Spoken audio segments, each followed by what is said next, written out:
Carmen tenía 80 años. Cuando su esposo murió, solo intentaba despedirse de lo que quedaba. 58 años de matrimonio, una vida sencilla, una confianza que nunca se cuestionó. Rafael iba al banco todos los jueves. Carmen nunca preguntó, porque a veces confiar es no hacer preguntas. Hasta que encontró un pequeño cuaderno azul. No hablaba de ahorros, no hablaba de ayuda, hablaba de un precio pagado durante 40 años. Y en ese momento Carmen lo entendió. A veces la vida te hiere desde el lugar en el que más confías. Si alguna vez te has dicho, ¿cómo no lo vi antes? Esta historia no te va a soltar. Si esta historia te impactó, dale like y suscríbete para más casos reales de justicia familiar. Soy Laura Mendoza, jueza en Madrid desde hace 12 años, especializada en casos de fraude familiar. He visto hijos robar a padres, cónyuges defraudar a cónyuges, familias destruirse por codicia. Pero el caso de Carmen Vega fue uno de esos que me recordó que la maldad puede operar durante décadas en silencio, disfrazada de amor familiar, y que la justicia, aunque llegue tarde, aún puede llegar. La historia comienza en marzo de 2023. Una mañana fría, cuando Rafael Vega, de 82 años, murió pacíficamente mientras dormía. Ataque cardíaco, rápido, sin dolor. Una manera digna de terminar una vida larga, bien vivida. Carmen Vega, su esposa de 80 años, despertó junto a él esa mañana y lo encontró inmóvil, frío, ya partido. 58 años de matrimonio terminados en un instante silencioso. Carmen había sido enfermera en el hospital La Paz durante 40 años, comenzó en 1963, a los 22, y se jubiló en 2003, a los 62, décadas cuidando enfermos, consolando familias, siendo fuerte cuando otros no podían. Pero ahora, sentada en la cama junto al cuerpo de su esposo, sintió cómo la fuerza se le drenaba por completo. Rafael había sido ingeniero civil, proyectos pequeños en su mayoría, consultoría independiente los últimos 20 años. Hombre honesto, trabajador, sin pretensiones. Vivían modestamente en un apartamento de 3 habitaciones en Carabanchel, con la hipoteca pagada desde hacía décadas y pensiones combinadas suficientes para una vida cómoda. Habían criado 2 hijos, Isabel, de 52 años, casada con Lucas Ruiz, sin hijo, y Eduardo, fallecido a los 35 en un accidente de tráfico en 2006. Un golpe del que Carmen y Rafael nunca se recuperaron del todo. Eduardo había dejado una hija, Ana, ahora de 28, a quien Carmen había ayudado a criar tras la muerte de su hijo. El funeral fue 3 días después. Pequeño, íntimo, amigos antiguos, vecinos, familia. Carmen estaba sentada en la primera fila mirando el ataúd de Rafael, todavía sin procesar del todo que 58 años juntos habían terminado. Durante el servicio, algo capturó su atención. Isabel, sentada a su lado, extendió la mano para consolar a su madre, y en su muñeca, brillando bajo las luces de la capilla, había un reloj Rolex de oro, pesado, ostentoso, claramente caro. Carmen frunció el ceño. Isabel trabajaba como administradora en una pequeña oficina de contabilidad, con un salario modesto. Lucas, su esposo, era vendedor de seguros, con ingresos irregulares. Nunca habían sido prósperos. De hecho, habían pedido préstamos a Carmen y Rafael varias veces a lo largo de los años, emergencias, siempre prometiendo devolverlos, rara vez haciéndolo. Entonces, ¿de dónde había salido ese Rolex? 15, 20.000 euros como mínimo. Más tarde, en la recepción en casa de Carmen después del entierro, notó algo más. Isabel miraba alrededor del apartamento con ojos evaluadores. No era el dolor de una hija que pierde a su padre, sino el cálculo de una heredera tasando una propiedad. «Mamá», dijo Isabel acercándose, «necesitamos hablar sobre los papeles de papá, las cuentas bancarias, las propiedades, el testamento. Sería mejor organizarlo pronto. Isabel, enterramos a tu padre hoy. ¿Podemos esperar?» «Por supuesto, mamá. Claro, solo, ya sabes cómo son estas cosas. La burocracia. Mejor adelantarse». Ana, la nieta que había estado ayudando a servir café, intervino. «Tía Isabel, la abuela necesita tiempo para el duelo. Los papeles pueden esperar». Isabel miró a Ana con una irritación apenas contenida. «Ana, cariño, Esta es una conversación de adultos. Asuntos financieros de la familia. Soy adulta, y también soy familia. La tensión del momento se interrumpió con la llegada de más invitados. Pero Carmen lo notó todo. Notó la avidez de Isabel. Notó la protección de Ana. Los días siguientes fueron un borrón de dolor. Carmen organizando las pertenencias de Rafael, contactando instituciones, cerrando cuentas. La rutina mundana de la muerte. Entonces, una semana después del funeral, mientras limpiaba el estudio de Rafael, una habitación pequeña donde había trabajado los últimos años, Carmen encontró algo. En el cajón del escritorio, al fondo bajo carpetas viejas de proyectos, había un cuaderno pequeño azul, gastado con las esquinas dobladas. Nada especial a simple vista, pero cuando Carmen lo abrió, quedó paralizada. Las páginas estaban llenas de números, fechas, cantidades. La escritura de Rafael, meticulosa e ingeniero precisa, colomas organizadas, entradas semanales, casi sin excepción. La primera entrada decía, jueves 17 de marzo de... La tercera, jueves 31 de marzo de 1900, página tras página, año tras año, 40 años. Las cantidades aumentaban gradualmente 500, aproximadamente 50 jueves al año. Algunas semanas se saltaban por vacaciones o enfermedad. 40 años. Un promedio quizá de 1000, eso daba aproximadamente casi 2 millones de euros. Sintió un mareo.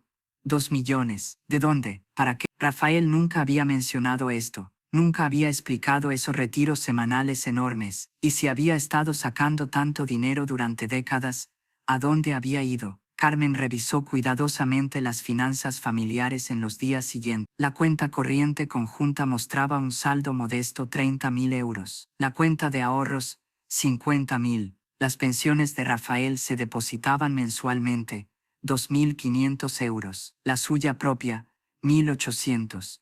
Nada explicaba 2 millones de euros. Fue al Banco Santander, donde habían mantenido sus cuentas durante décadas. Habló con el gerente y explicó la situación. Señora Vega, lamento su pérdida. Revisando las cuentas de su esposo, sí, veo retiros semanales, regulares que comienzan en 1000, siempre los jueves, siempre en efectivo. Continúan hasta 3 semanas antes de su muerte. ¿Cuánto es el total? El gerente tecleó, calculó, aproximadamente 1,8 millones de euros durante 40 años. Carmen sintió cómo la respiración se le acortaba, y ese dinero fue retirado en efectivo, no transferido a otra cuenta, no depositado en ningún sitio, solo retirado. Hay registros de quién lo recogía, generalmente el señor Vega, a veces usted misma, según los registros, pero en los últimos 10 años, mayormente su esposo. Cámaras de seguridad. De los últimos 5 años, si quiere revisarlas, por favor. Gerente llevó a Carmen a una sala pequeña y puso las grabaciones. Jueves tras jueves, Rafael entrando al banco, acercándose a la ventanilla, retirando efectivo y saliendo. Pero después, y esta fue la parte perturbadora, las cámaras exteriores mostraban a Rafael saliendo del banco, caminando hacia el estacionamiento y en ocasiones, encontrándose con alguien. No siempre, pero varias veces era visible. Rafael entregando un sobre a una persona dentro de un coche oscuro, un Mercedes negro con los vidrios polarizados, imposible ver con claridad al conductor. ¿Puede acercar la imagen?, pidió Carmen. El gerente amplió. La imagen era granulada, pero suficiente para ver una mano extendida desde la ventanilla del coche, tomando el sobre, y en la muñeca de esa mano, un reloj brillante, de oro. Carmen sintió el estómago contraerse. ¿De qué fecha es esta grabación? Enero de 2 meses antes de la muerte de Rafael. Eso significaba que había continuado hasta el final. Carmen solicitó copias de las grabaciones. El gerente titubeó. Privacidad. Es mi esposo. Mi dinero de una cuenta conjunta. Tengo derecho. El gerente asintió y le proporcionó un USB con las grabaciones relevantes. Carmen llevó el USB a casa y pasó la noche observando. Jueves tras jueves, año 2022, 2020, hasta donde los archivos permitían. Siempre el mismo patrón, Rafael retirando dinero, ocasionalmente encontrándose con el coche negro, entregando el sobre, y en varias tomas, especialmente claras cuando Rafael ya era mayor, con movimientos más lentos y el encuentro duraba más. Carmen vio detalles, el Rolex dorado en la muñeca de quien recibía el dinero, y un anillo grueso de plata con una piedra azul oscura. Carmen conocía ese anillo, había pertenecido al abuelo de Rafael. Rafael se lo había regalado a Isabel cuando cumplió 25 años, un regalo familiar, significativo. Isabel usaba ese anillo con frecuencia. Carmen sintió que el mundo se inclinaba. No podía ser su hija, su propia hija. Pero ¿por qué Rafael le daría tanto dinero a Isabel? ¿Y por qué en secreto? ¿Por qué el cuaderno escondido? ¿Por qué nunca mencionarlo? Y más importante aún, ¿de dónde venía la necesidad de pagarle? Chantaje, una deuda, extorsión. Carmen necesitaba respuestas. Llamó a Ana. Ana, cariño, ¿puedes venir? Necesito mostrarte algo. Ana llegó una hora después. Carmen le mostró el cuaderno, explicó los retiros, le enseñó los videos. Ana palideció. Abuela, eso parece tía Isabel. Lo sé, pero ¿por qué el abuelo le daría tanto dinero? No lo sé, pero necesito descubrirlo. ¿Has hablado con ella? No todavía. Si la confronto ahora puede mentir, destruir evidencia. Entonces, ¿qué hacemos? Investigar. Discretamente, Ana lo pensó un momento. Trabajo en una firma legal, puedo acceder a registros públicos, verificar cuentas bancarias de Isabel, si las tiene. ¿Qué más necesitas? Historia. ¿Por qué comenzó en 1983? ¿Qué pasó ese año? Investigaron las semanas siguientes. Ana usando recursos legales, Carmen revisando documentos antiguos de la familia, fotos, recuerdos. ¿Qué había sido especial en ese año? Carmen recordó que Eduardo e Isabel habían nacido en 1981, gemelos fraternos aunque muy distintos en personalidad. En 1983, ambos tenían dos. Rafael trabajaba entonces en un proyecto de construcción, un puente menor en las afueras de Madrid. El contratista principal era una empresa pequeña. Carmen revisó cajas viejas con fotos y documentos. Encontró algo, un recorte de periódico de 1984, pequeño, guardado entre los papeles de Rafael. Titular: Accidente en obra deja a trabajadora gravemente herida. El artículo describía un incidente de febrero de 1980. Un montacargas defectuoso provocó la caída de material pesado. La trabajadora María Delgado, de 32 años, sufrió lesiones en la columna vertebral y quedó con parálisis permanente de la cintura hacia abajo. La investigación inicial citaba posible negligencia en la supervisión, pero el caso se cerró más tarde como accidente laboral. Se pagó una compensación mínima. No hubo cargos penales. ¿Por qué Rafael había guardado eso? Carmen investigó más. Encontró en documentos antiguos de Rafael que él había sido ingeniero consultor en ese proyecto, no responsable directo de la supervisión, pero sí había firmado algunos planos y aprobaciones. Había sentido culpa, responsabilidad.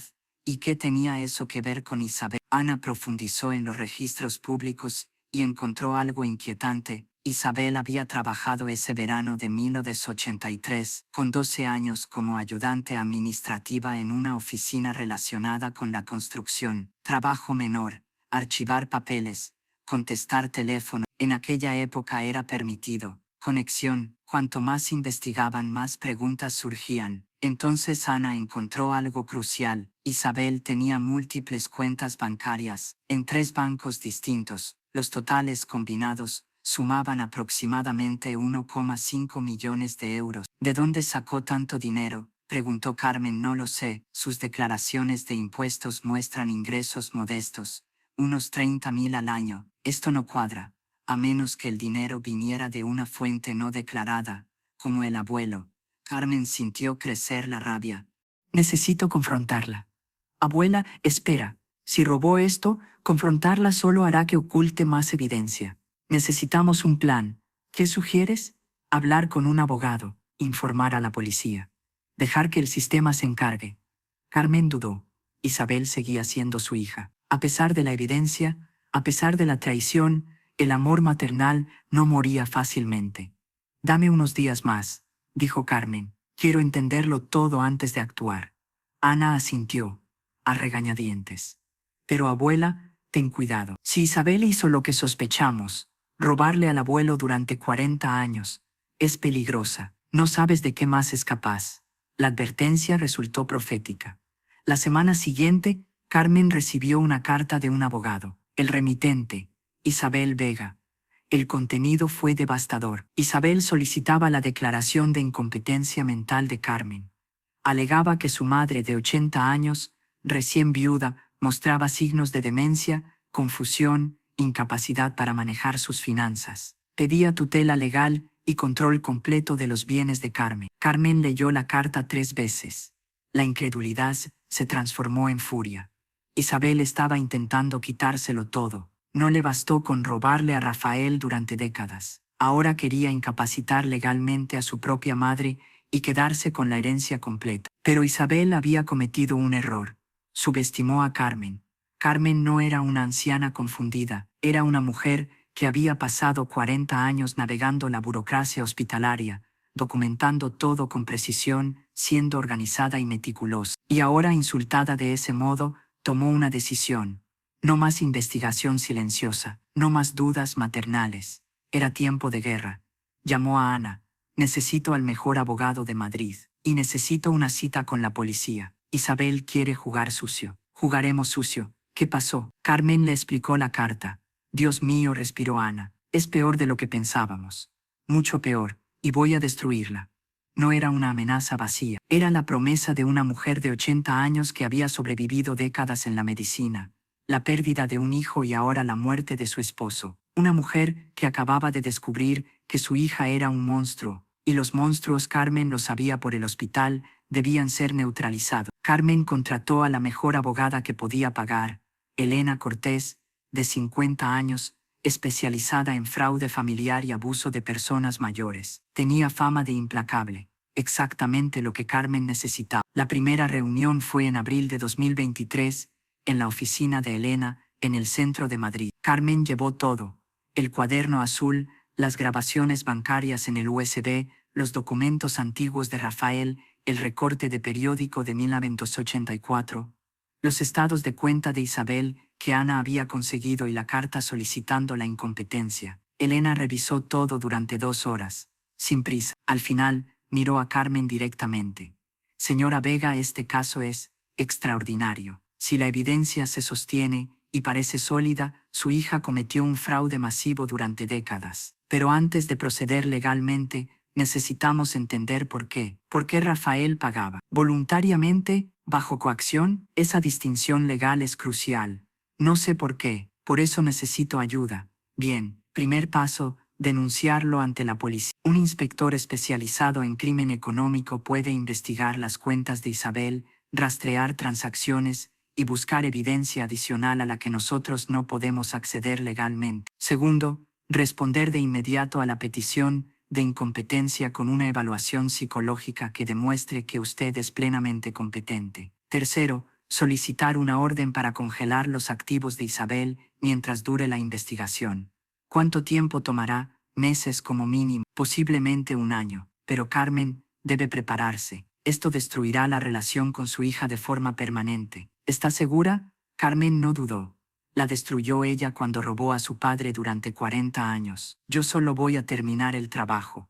Elena asintió, con aprobación. Entonces procedemos. Esa misma tarde fueron a la comisaría. El inspector Javier Morales, de 45 años de la Unidad de Delitos Económicos, tomó el caso, escuchó la historia de Carmen y revisó la evidencia. Señora Vega, esto es potencialmente un fraude a una escala enorme, pero necesitamos establecer un elemento crucial.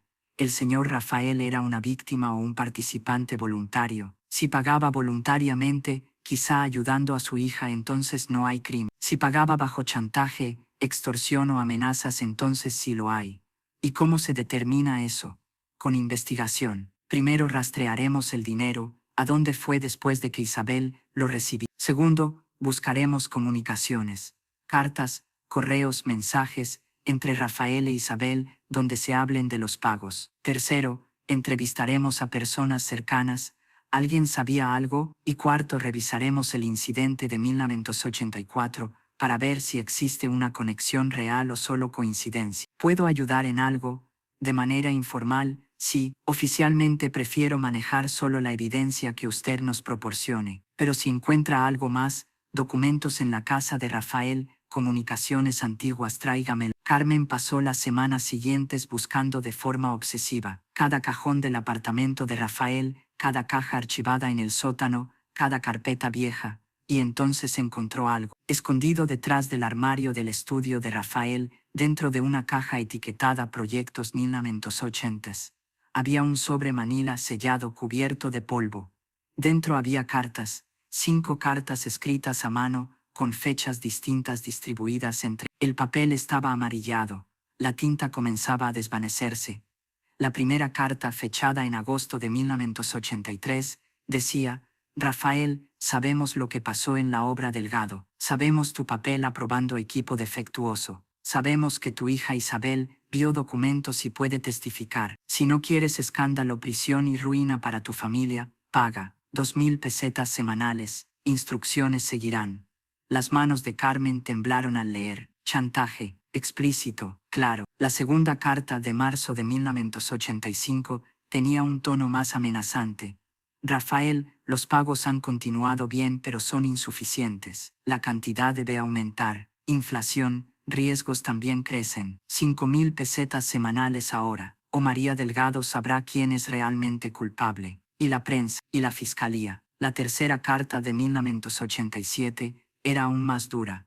Rafael, intentaste investigar quiénes somos. Error. Continúa pagando por tu silencio. 8.000 pesetas semanales. Cuenta offshore indicada abajo. O Isabel sufrirá consecuencias también. Está involucrada más de lo que crees. Carmen sintió náuseas. Alguien había estado chantajeando a Rafael durante décadas, y peor aún amenazando también a Isabel. ¿Pero quién?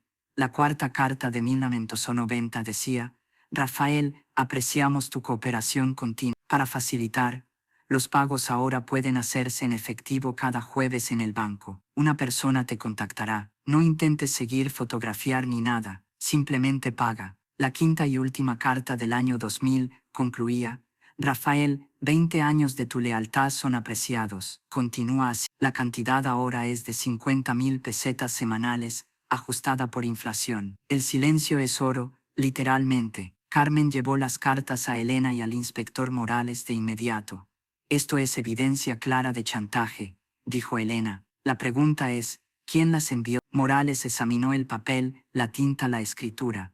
Papel común, tinta estándar. La letra interesante, cursiva educada, pero claramente forzada. Trazos irregulares, presión inconsistente, como si quien escribía intentara disfrazar su letra habitual. Puede rastrearse, es difícil después de tantas décadas, pero podemos hacer un análisis grafológico y compararlo con escrituras conocidas de personas cercanas a la familia. Ana, que había acompañado a Carmen, habló con cautela. ¿Puedo verlas? Morales le pasó una de las cartas. Ana la estudió durante un largo momento. Hay algo familiar aquí. ¿Podemos compararla con algo? ¿Con qué? Con cartas antiguas de tía Isabel. Abuela, tú tienes algunas guardadas, ¿verdad? Carmen lo recordó. Cuando Isabel estudiaba en la universidad, enviaba cartas a casa. Carmen las había guardado por sentimentalismo. Regresaron al apartamento de Carmen y buscaron una caja vieja marcada Cartas Niños. Dentro había postales y cartas de Isabel de los años 90. Ana colocó ambas escrituras lado a lado. Miren, señal. Aquí la letra está disfrazada, pero ciertos hábitos no desaparecen. La forma de hacer la AR mayúscula, con un pequeño gancho arriba, la manera de cruzar la T, ligeramente inclinada a la izquierda, el espacio entre palabras, más amplio de lo normal. Todos esos rasgos aparecen también en las cartas de Isabel, añadió Carmen con un nudo en la garganta. Morales envió ambos conjuntos a un grafólogo forense. El resultado llegó una semana después. Altamente probable que ambos conjuntos hayan sido escritos por la misma persona. Grado de certeza: 85. Carmen sintió una confirmación horrible. Isabel había escrito las cartas de chantaje, había chantajeado a su propio padre durante décadas. ¿Pero por qué Rafael creyó la amenaza?, preguntó Elena. ¿Qué pasó realmente? Morales revisó el archivo del accidente de María Delgado. El expediente estaba cerrado, pero aún existía en los archivos municipales. El informe indicaba que un montacargas había fallado, soltando una carga de materiales de construcción. María Delgado, trabajadora del lugar, Estaba debajo.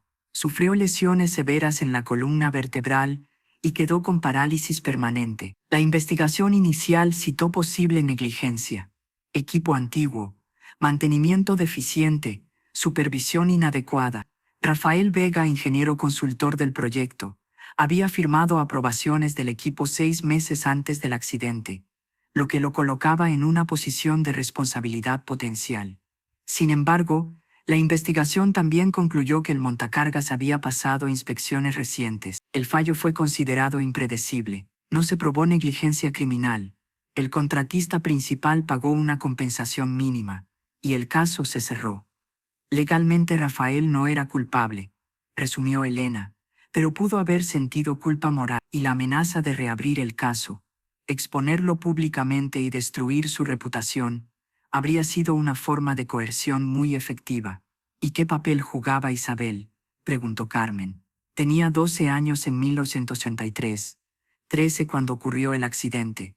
Morales revisó más documentos. Isabel trabajaba en la oficina de la construcción ese verano de 1000. Archivos indican que manejaba documentos administrativos. Tenía acceso a aprobaciones, contratos, inspecciones. ¿Creen que falsificó algo?, preguntó Ana. ¿O simplemente amenazó con decir que lo hizo?, respondió Morales. Si Rafael creyó que Isabel había alterado documentos para hacerlo parecer más negligente de lo que fue, y que ella podría testificar en su contra, defenderse habría significado destruir a su propia hija. Entonces Isabel creó el chantaje desde la nada, dijo Carmen lentamente. Inventó la amenaza, escribió cartas fingiendo ser un tercero, hizo que Rafael creyera que estaba protegiendo tanto a él como a ella, y cobró los pagos ella misma durante 40 años. Esa es exactamente nuestra teoría, confirmó Morales. Pero necesitamos una prueba definitiva de que Isabel recibió el dinero directamente durante todo ese tiempo. Tenemos los videos del banco, señaló Ana. Al menos de los últimos. Sí, pero necesitamos reforzar los primeros 35. Elena añadió. También debemos demostrar que Isabel gastó ese dinero y que lo posee actualmente. Los estados de cuenta muestran alrededor de 1,5 millones de euros. ¿Cómo explica ese origen de forma legal? Morales solicitó una orden judicial para obtener los registros bancarios completos de Isabel. La solicitud llegó a mi despacho. La evidencia presentada era sustancial. El cuaderno de Rafael con los pagos, los videos de seguridad, las cartas de chantaje, el análisis grafológico, y la enorme discrepancia entre los ingresos declarados de Isabel y los activos que poseía. Aprobé la orden. Los registros bancarios de Isabel Vega debían entregarse a la investigación y sus activos quedarían congelados de forma temporal. Isabel recibió la notificación de la congelación de activos en mayo de Bloqueaste mis cuentas. No puedo acceder a mi dinero. No es tu dinero, respondió Carmen con calma. Es el dinero de tu padre. Papá me lo dio voluntariamente. Era un regalo de casi 1,800,000 euros durante 40 años. Sin decir nada mientras vivíamos modestamente, él quería ayudarme, me amaba más que a ti. La puñalada verbal dolió, pero Carmen mantuvo la compostura. Si te amaba tanto, ¿por qué las cartas de chantaje? ¿Por qué las amenazas? Silencio. ¿Qué cartas?, dijo Isabel al fin. Las cartas escritas con tu letra, amenazando a tu padre con exponer el escándalo de 1000, las cartas exigiendo pago semanal, las que él guardó durante 40 años. El silencio se alargó. Luego, la voz de Isabel cambió. De furia pasó a una frialdad calculada.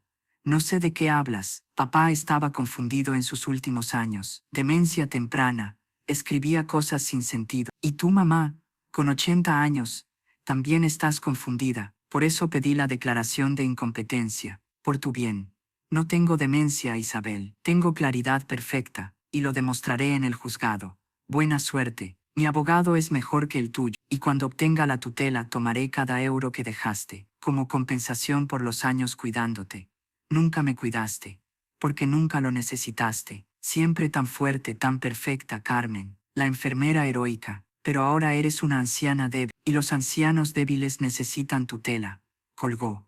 Carmen informó de la conversación a Elena y a Morales.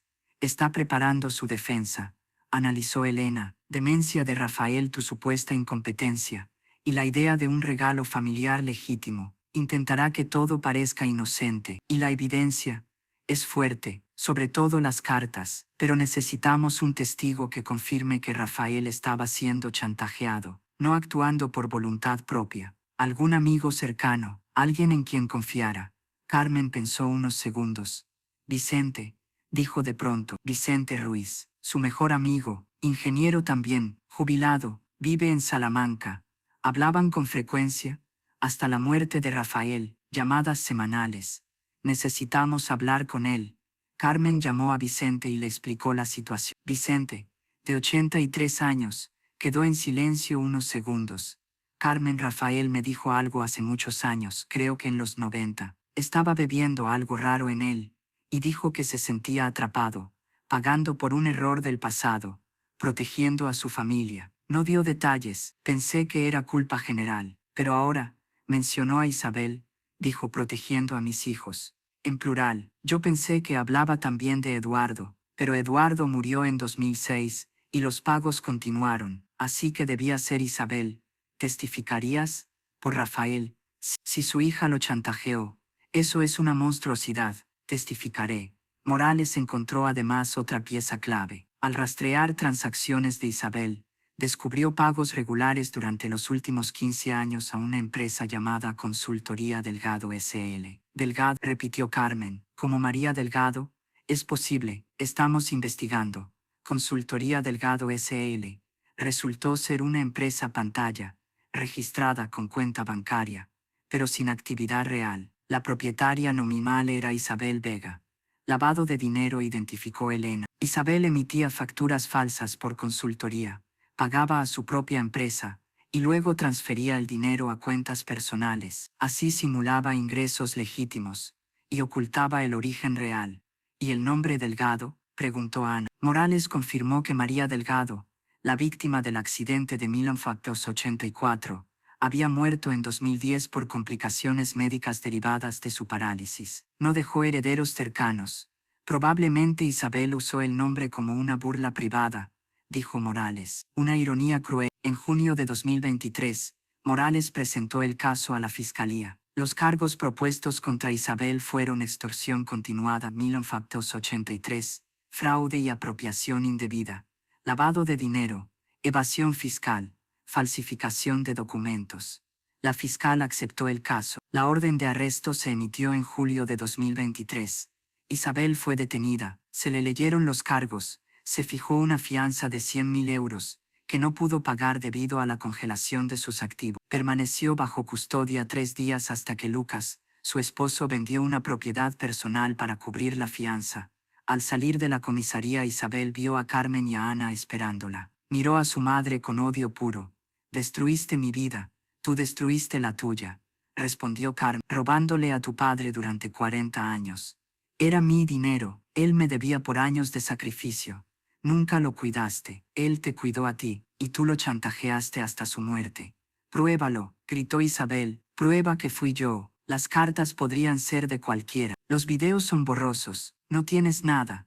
«Tenemos suficiente», intervino una voz nueva. Morales acababa de salir de la comisaría. «Y cada día tenemos más. Seguiremos cavando, Isabel. Cada cuenta, cada transacción, cada mentira. Al final, probablemente pronto, aparecerá la pieza que haga el caso irrefutable.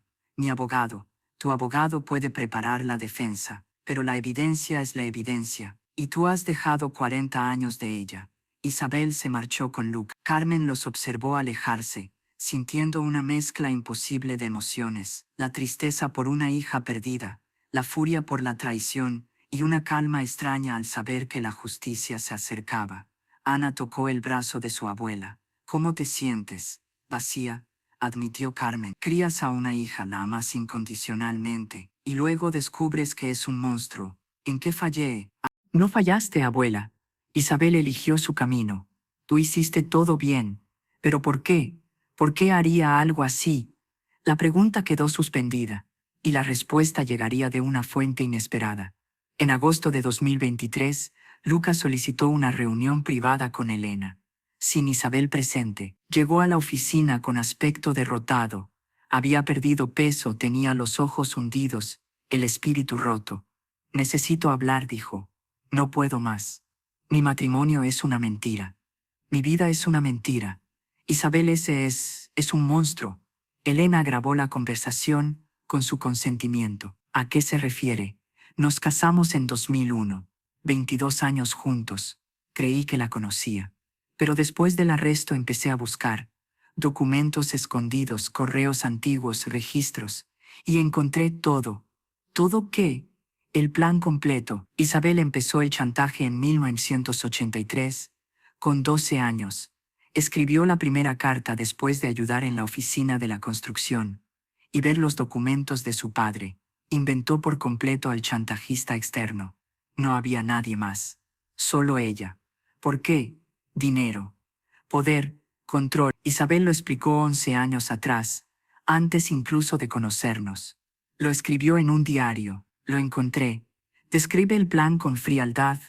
Papá pagará durante décadas. Eventualmente acumularé millones. Invertiré bien. Seré rica sin trabajar. Perfecto. ¿Tiene ese diario? Aquí, dijo Lucas, entregando un cuaderno. Las páginas relevantes están marcadas. Elena leyó, con horror creciente. El diario describía el plan de Isabel con un detalle calculado. Escribir cartas de chantaje fingiendo una amenaza externa. Amenazar tanto a Rafael como a ella misma, para parecer también una víctima. Recoger los pagos personalmente. Invertir el dinero y luego lavarlo mediante una empresa consultora. Mantener una apariencia de vida modesta. Tras la muerte de Rafael, declarar incompetente a Carmen y quedarse también con la herencia. ¿Por qué comparte esto?, preguntó Elena. Porque es mal puro, respondió Lucas. Y he estado casado con eso 22 años sin saberlo. Cuando lo descubrí, no pude seguir. Quiero divorciarme. Y quiero ayudar a Carmen a obtener justicia. Rafael era un buen hombre. No merecía esto. ¿Isabel sabe que tiene ese diario? No, lo guardaba en una caja fuerte en casa. Creía que solo yo conocía la combinación. Estaba equivocada. Elena contactó a la fiscalía de inmediato. El diario era una prueba devastadora, una confesión escrita de los planes, las motivaciones y los métodos de Isabel. Con el diario y la evidencia previa, el caso quedó sólido como una roca. La fiscal presentó cargos formales actualizados en septiembre de 2000. El juicio se programó para noviembre. Isabel, consciente de que la evidencia en su contra era abrumadora, intentó negociar. Se declaró dispuesta a aceptar cargos menores a cambio de una sentencia reducida. La fiscalía rechazó la propuesta. 40 años de fraude. Una víctima anciana que murió sin conocer la verdad completa. No hay acuerdo. Habrá juicio. Mientras esperaban, Carmen procesaba lo ocurrido. 58 años de matrimonio con Rafael. Los últimos 15 o 20, él había estado pagando el chantaje de su propia hija. En silencio. Cargando con todo. Solo. ¿Por qué no se lo había dicho a ella? No confiaba. O tal vez, la estaba protegiendo también. Del dolor de saber que su hija era un monstruo. El último sacrificio de Rafael. Llevarse ese secreto a la tumba para que Carmen pudiera seguir amando a Isabel sin conocer la verdad. Pero los secretos siempre salen. Y ahora la justicia llegaría. Carmen solo esperaba que Rafael, donde quiera que estuviera, supiera que su sacrificio no fue en vano. La verdad había emergido, e Isabel pagaría. El juicio comenzó el 13 de noviembre de 2023, 8 meses después de la muerte de Rafael. La audiencia provincial de Madrid estaba llena, prensa, familiares, curiosos. El caso había captado la atención mediática. Yo presidía el tribunal. Cuando leí el expediente por primera vez, quedé impresionada por la escala, la duración y la frialdad del crimen. 40 años, una vida entera defraudando al propio padre. Isabel estaba sentada junto a su abogado. Rodrigo Salas, 60 años, décadas de experiencia. La familia parecía haber vendido todo lo posible para financiar la defensa. Isabel lucía delgada, tensa, envejecida antes de tiempo. Carmen estaba sentada junto a la fiscal y a Elena, con Ana a su lado. 80 años, espalda recta, mirada firme.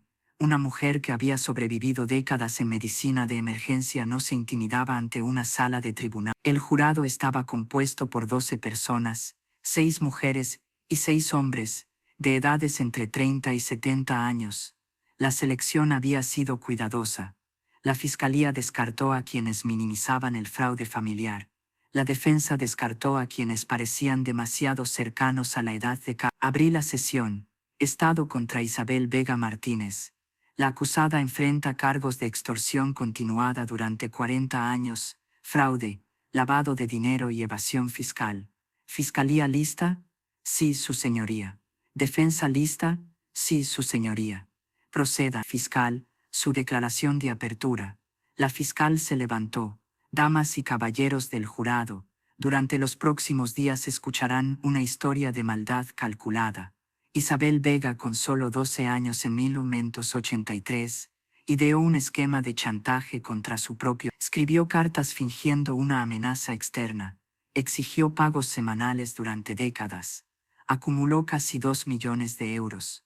Y cuando su padre murió, intentó declarar incompetente a su madre para quedarse también con la herencia. No es un error juvenil, es la historia de una depredadora fría que operó durante 40 años. La evidencia lo demostrará sin lugar a dudas. La defensa respondió. La fiscalía les presentará una historia simple con un villano claro, pero la realidad es más compleja. Isabel Vega creció en una familia disfuncional, un padre controlador, emocionalmente distante. Cuando era adolescente descubrió un secreto de su padre, una negligencia que dejó paralizada a una trabajadora. El padre, consumido por la culpa, ofreció compensar a su hija por su silencio. Sí, hubo pagos, pero fueron voluntarios, no extorsión. ¿Ético? Tal vez no. ¿Criminal? Definitivamente no. Una estrategia clara, admitir los pagos pero negar la coacción. El primer día declaró Carmen. Subió al estrado, juró decir la verdad. A sus 80 años, su voz era firme y su mente clara. Señora Vega, preguntó la fiscal, ¿cuándo descubrió los pagos de su esposo? Una semana después de su muerte. Encontré un cuaderno azul escondido en su estudio. Documentaba 40 años de retiros semanales. ¿Su esposo le habló alguna vez de esos pagos? Nunca.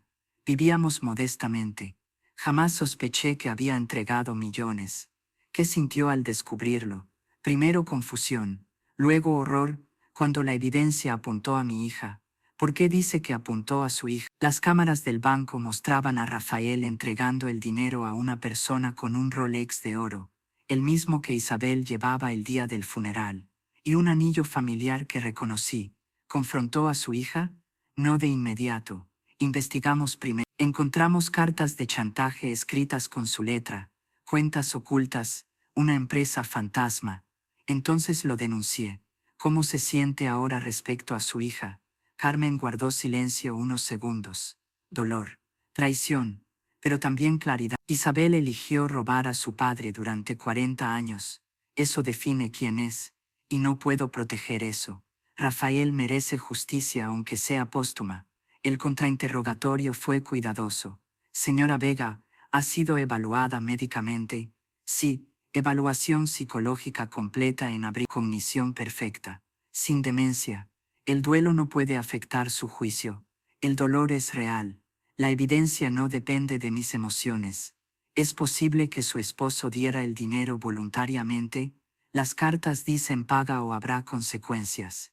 Eso no es un regalo. El segundo día declaró Vicente Ruiz, el mejor amigo de Rafael. ¿Conocía bien al señor Vega? 60 años. Éramos como hermanos. ¿Le habló alguna vez de estos pagos? En los 90 dijo que se sentía atrapado, pagando por un error del pasado protegiendo a su familia. Pensé que hablaba en abstracto. Ahora sé que era literal. ¿Cree que los pagos eran voluntarios? No, Rafael era generoso, pero no ingenuo.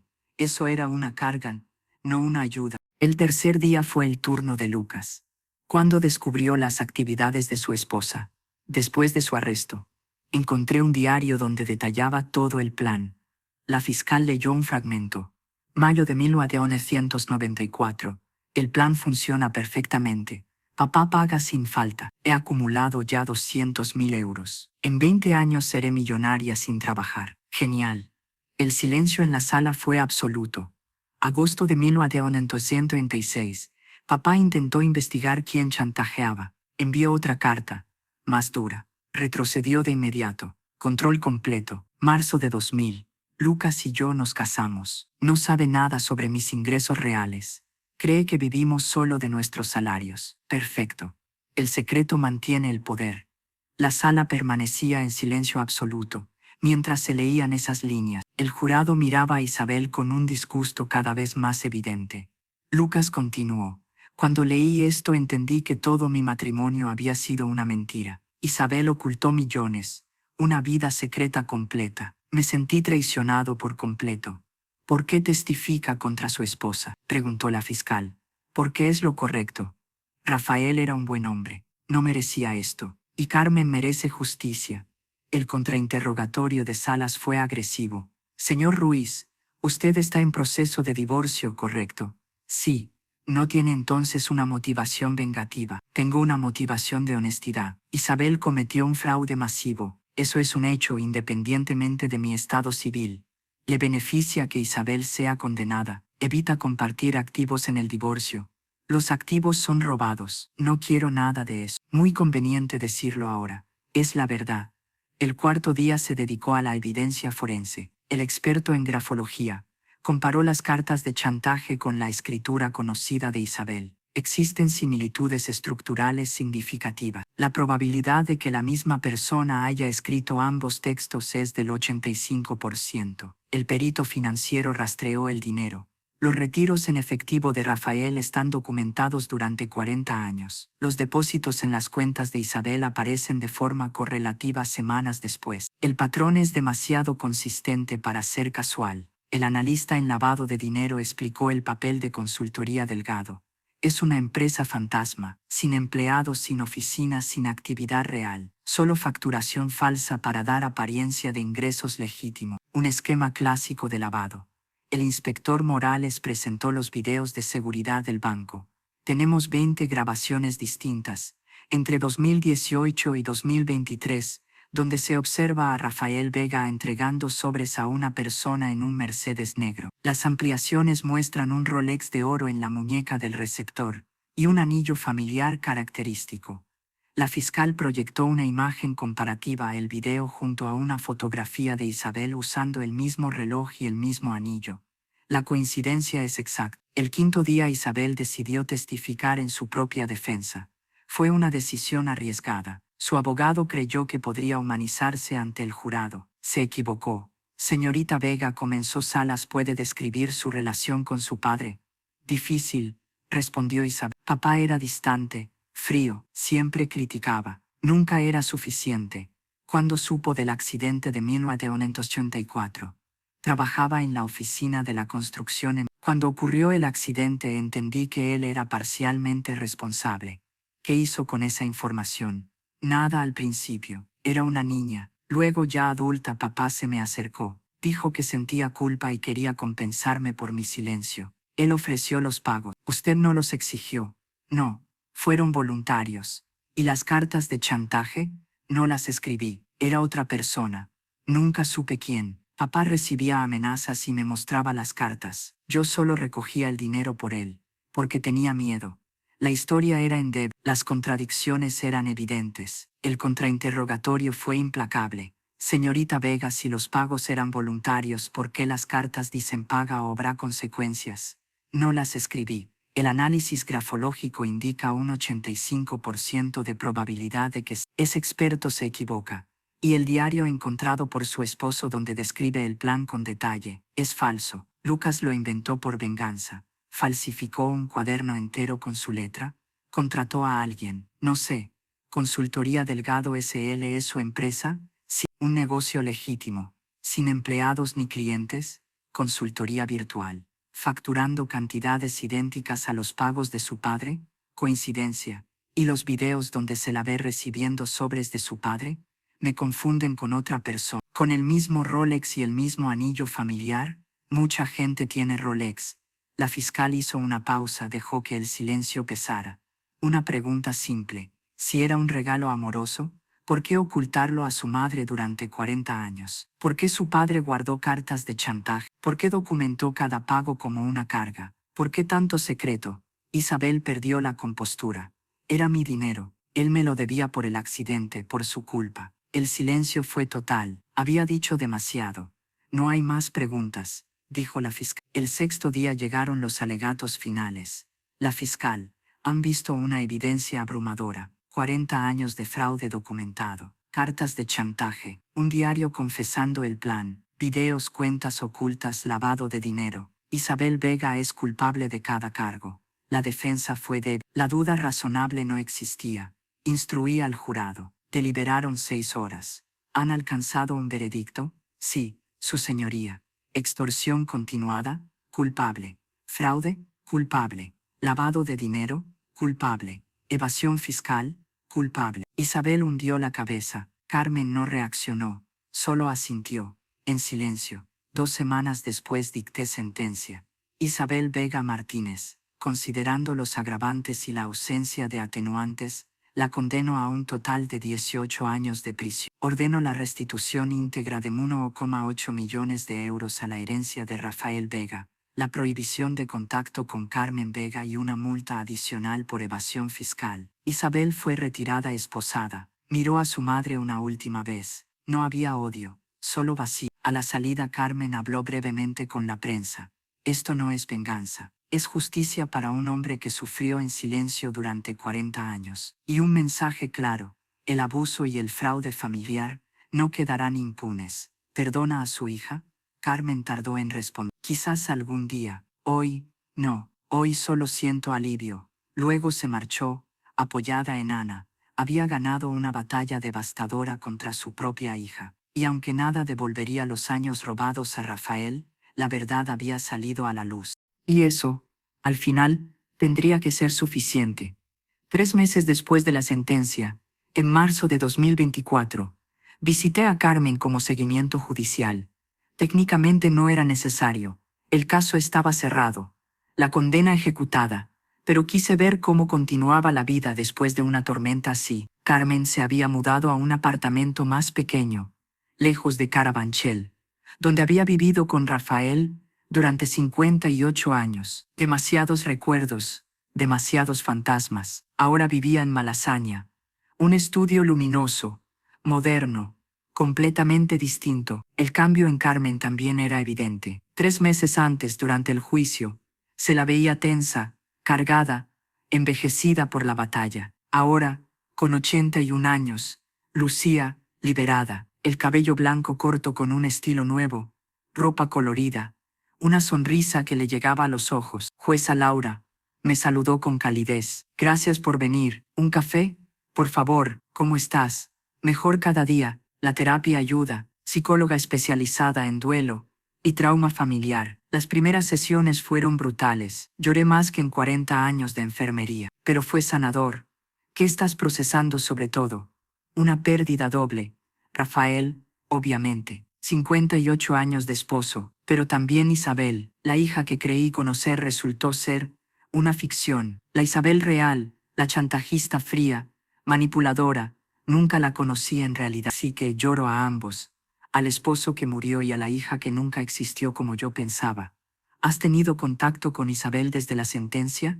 No, la orden de protección lo prohíbe, pero sinceramente, no quiero. ¿Qué podríamos decirnos? Ella robó a su padre durante 40 años. Yo la envié a prisión 18. La relación madre-hija está rota de forma irreparable. ¿Te arrepientes de denunciarla? En absoluto. Era lo correcto. La justicia era necesaria. Pero sí me duele que nuestra familia produjera un monstruo así. Me pregunto a menudo, ¿dónde fallamos Rafael y yo al criarla? No es culpa tuya, Carmen. Isabel tomó decisiones muy temprano. Eso es carácter, no crianza. La terapeuta dice lo mismo, pero la duda materna persiste. La conversación se volvió más ligera. Carmen me mostró fotos de un viaje reciente a Portugal. Había ido sola una semana, por primera vez en su vida. Rafael y yo siempre planeamos viajar al jubilarnos. Nunca pudimos, porque el dinero iba a Isabel en secreto. Ahora, con la herencia recuperada, viajo por los dos. ¿Cuánto lograste recuperar finalmente? Alrededor de 1.200.000. Parte ya se había gastado. El Rolex, el coche, inversiones fallidas. Pero la mayor parte volvió. Suficiente para vivir cómoda, ayudar a Ana, donar a caridad, planes a futuro. Vivir, simplemente vivir. 81 años es una bendición. Cada día extra es un día que Rafael no tuvo, así que disfruto. Viajes pequeños, café con amigos, libros que siempre quise leer, hobbies que pospuse, vida plena al fin. Y Ana, un ángel, sin ella no habría descubierto la verdad ni sobrevivido al proceso. Está pensando especializarse en derecho de familia. Abuso a mayor. Quiere ayudar a otras familias. Tiene sentido. Rafael estaría orgulloso. Eduardo también. Pausó. ¿Sabes qué es lo que más extraño? ¿Qué? La inocencia. Antes de saber la verdad, podía amar a Isabel sin complicación. Ahora cada recuerdo de su infancia está contaminado por lo que sé. ¿Fue siempre así o algo cambió? Nunca lo sabré. La pregunta quedó flotando mientras tomábamos el café en silencio. Ana llegó mientras aún estaba allí. 29 años, abogada junior en un despacho de derecho de familia. La relación con Carmen se había profundizado enormemente durante la crisis. Abuela, saludó besando su mejilla, y jueza Mendoza, gracias por todo lo que hizo en el caso. Solo hice mi trabajo. Más que eso, podría haberlo despachado como un trámite, pero prestó atención, vio la injusticia. Hablamos de su trabajo. La mayoría eran divorcios, algunos casos de abuso a mayor. Después de ver a mi abuelo chantajeado durante décadas, dijo Ana, entendí lo vulnerables que son muchos ancianos frente a familiares sin escrúpulos. Quiero protegerlos. Antes de irme, Carmen me mostró algo que había guardado: el cuaderno azul. El original de Rafael, con 40 años de pagos anotados. Lo conservé como recordatorio, dijo, pero la terapeuta sugiere un ritual de cierre, quemarlo, soltar el pasado simbólicamente. ¿Crees que ayudaría? Puede ayudar. ¿Dónde lo harías? En el cementerio, en la tumba de Rafael. Decirme adiós como corresponde. Es un gesto hermoso. ¿Vendrían, tú y Ana? Por supuesto, respondió Ana sin dudar. El sábado siguiente nos reunimos en el cementerio de la Almudena. Era una mañana soleada de primavera. La tumba de Rafael era sencilla. Carmen sostuvo el cuaderno azul largo rato. Ana y yo nos mantuvimos a cierta distancia. Rafael, dijo Carmen, ya sé la verdad, sé lo que hizo Isabel, sé por qué pagaste en silencio 40 años. Cargaste solo con todo, incluso protegiendo a quien te hacía daño. Fue un sacrificio enorme, amor paternal más allá de lo comprensible, pero también me dolió saber que sufriste solo. Pudimos haberlo enfrentado juntos. Elegiste protegerme del dolor de conocer a nuestra hija real. Isabel ha pagado 18 años de prisión. La justicia llegó, pero no devuelve los años que te robó, ni el retiro que merecías. Así que hago esta promesa. Viviré plenamente el resto de mi vida. Viajaré a los lugares que soñamos. Haré las cosas que planeamos. Reiré, amaré. Viviré, por mí, por ti, por nosotros. Y quemo este cuaderno, símbolo de 40 años de dolor, para soltar la carga, para que al fin descanses en paz. Encendió un fósforo. El papel viejo ardió con facilidad. Las cifras, fechas y cantidades se volvieron ceniza. Cuando terminó, esparció las cenizas sobre la tumba. Adiós, Rafael, te amé, te amo, siempre. Ahora suelto el dolor, me quedo solo con el amor. Lloró, primero en silencio, luego con sollozos profundos. Ana la abrazó. Yo permanecí cerca, respetuosa. Al marcharnos, Carmen dijo algo que no olvidé. La sangre no garantiza lealtad. La familia no es quien nace contigo, sino quien se queda cuando todo se rompe. Un año después, en marzo de 2025, celebró su cumpleaños 82 con una reunión pequeña. 10 personas, gente que realmente la quería. Ya tengo casi todo lo que deseo, dijo al soplar las velas. Salud, estabilidad y personas buenas alrededor. Solo pedí más tiempo para disfrutarlo. 2 años después de la sentencia, en diciembre de 2025, Carmen compró una caravana. Rafael y yo siempre soñamos con esto, me dijo. Él no pudo, yo sí, por los dos. En enero de 2000, recorrió España durante 6 meses. Mandaba fotos, playas, atardeceres, comidas sencillas, sonrisas sinceras. Por primera vez, le dijo a Ana una noche en Sevilla, me siento libre. ¿Y piensas en Isabel? Cada vez menos. No permitiré que siga robándome vida. En diciembre de 2026, recibí una carta suya, escrita a mano. Me agradecía. Decía que estaba bien, que había descubierto una fuerza interior que no sabía que tenía, que 83 años no eran tarde para empezar. Guardé esa carta. Historias como la de Carmen son raras, pero existen, y demuestran que incluso después de la traición más profunda, la vida puede reconstruirse. Cuando la visité por última vez, estaba haciendo una maleta. Viaje, Marruecos. Siempre quise ver Marrakech. Eres valiente.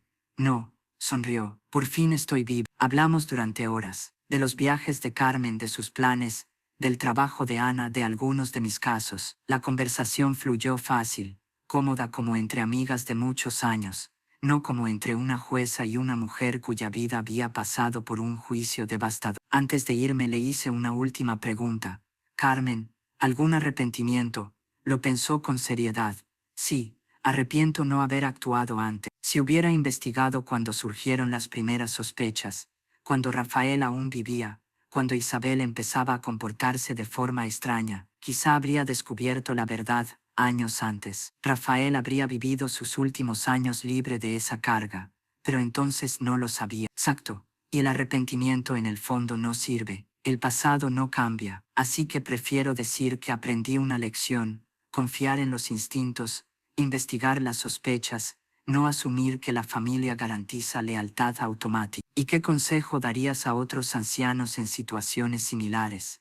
Varios. Primero, documentarlo todo. Rafael guardó el cuaderno, las cartas, eso hizo posible el caso. Segundo, buscar ayuda temprano, no sufrir en silencio. Tercero, recordar que la edad es experiencia, no debilidad. Tenemos derechos, recursos, voz. Cuarto, saber que el sistema legal puede funcionar si la evidencia se presenta bien. Quinto, construir una familia elegida, gente leal de verdad, no solo por sangre. Y sexto, cuando la justicia llega a vivir plenamente, la mejor venganza es una vida bien vivida, sabiduría ganada con dolor. Todas lo son. Nos despedimos en la puerta. Carmen me abrazó. No fue un gesto formal, sino un abrazo sincero, agradecido. Gracias, Laura, dijo usando mi nombre, por todo. Gracias a ti, Carmen, por recordarme por qué hago este trabajo. Me fui con una mezcla extraña de emociones, tristeza por la historia, 40 años de fraude familiar, una vida robada, una traición profunda, pero también esperanza. Carmen había sobrevivido, había reconstruido su vida, había encontrado paz. Ese era el mensaje final. El trauma no define para siempre. Con justicia, apoyo y tiempo, la sanación es posible, incluso a los 83 años, tal vez, especialmente a esa edad, cuando toda una vida de experiencia se convierte en resistencia. Carmen Vega era la prueba viviente. Años después, exactamente cuántos no importa, porque Carmen sigue viva mientras escribo esto. Sigo recordando este caso como un punto de inflexión en mi carrera, no porque fuera legalmente complejo. Una vez reunida la evidencia, era clara, sino porque mostró lo mejor y lo peor del ser humano. Lo peor, Isabel Vega chantajeando a su padre durante 40 años, comenzando a los 12, perfeccionándolo de adulta, continuándolo hasta la muerte de Rafael, sin remordimiento hasta ser descubierta. Lo mejor, Carmen, con 80 años, luchando por la justicia de su esposo, Ana apoyando a su abuela sin descanso, Vicente testificando por su amigo de toda la vida, Lucas traicionando a su esposa para defender la verdad, Elena trabajando el caso con una entrega absoluta, un sistema legal que esta vez funcionó para proteger al vulnerable, y en el centro, Rafael Vega, un hombre atrapado en una situación imposible, proteger a una hija monstruosa o exponerla y destruir a su familia. Eligió el silencio, el sacrificio, la carga solitaria. Fue trágico y de algún modo, heroico. La historia no termina con venganza, sino con liberación. Carmen libre, Isabel encarcelada, viva con la posibilidad remota de redención. Rafael descansando sabiendo que la verdad salió a la luz. No es un final de cuento de hadas, es un final real, agridulce, humano, pero es un final con justicia. Y eso basta, porque el trabajo de una jueza no es crear finales felices, es asegurar que la verdad emerja, que los culpables enfrenten consecuencias y que las víctimas recuperen su voz. Carmen encontró su voz, Rafael encontró su vindicación póstuma, Isabel encontró las consecuencias. El sistema no fue perfecto, no fue rápido, pero al final, funcionó. Y esa es la lección duradera del caso de Carmen Vega. Nunca es demasiado tarde para la verdad. Nunca se es demasiado viejo para la justicia, nunca se está demasiado roto para sanar. Carmen lo demostró. Cada día que vive viajando, riendo, amando, experimentando, es un testimonio de resiliencia humana, una negativa a ser definida por el trauma, una afirmación de que la vida continúa después de la traición. Esa es la verdadera historia, no la del cuaderno azul que documentó 40 años de dolor, sino la de una mujer de 83 años que lo quemó, soltó el pasado y abrazó el futuro. Esa es Carmen Vega, y eso es la justicia verdadera.